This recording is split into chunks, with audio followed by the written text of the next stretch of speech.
मध्ये तुमचं स्वागत आहे. मी आज इंटरनेटवरती एक व्हिडिओ बघितला जे की मला खूप छान वाटला की कोणाच्या वाढदिवसाचं स्टेटस किंवा स्टोरी लावण्यापेक्षा त्याच्या एखाद्या बिझनेस त्याने सुरू केला असेल तर त्याच्या बिझनेसचं स्टेटस किंवा स्टोरी ठेवलं तर जास्त फायद्यात पडेल. कारण त्याच्या बड्डेचं स्टेटस ठेवून तो त्याचं आयुष्य वाढेल की नाही माहीत नाही, पण त्याच्या व्यवसायाचा अगर तुम्ही स्टेटस किंवा स्टोरी ठेवताल, शेअर करताल तर त्याच्या व्यवसायाला नक्कीच मदत होऊ शकते. असंच मी एक छोटासा घरगुती व्यवसाय सुरू केलेला आहे साडींचा, सपना साडी कलेक्शन म्हणून. जर कोणालाही साड्या वगैरे हवे असतील तर मी खाली दिलेल्या नंबरवरती व्हॉट्सअप करा किंवा ज्यांना पॉसिबल असेल त्यांनी मी ॲड्रेस दिलेला आहे ते त्यावरती तुम्ही विजिट करू शकता.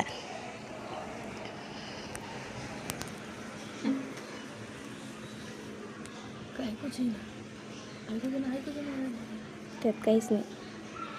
तू कुठं बोललीस? तुझा आवाज कुठे आहे? अरे बंद कर.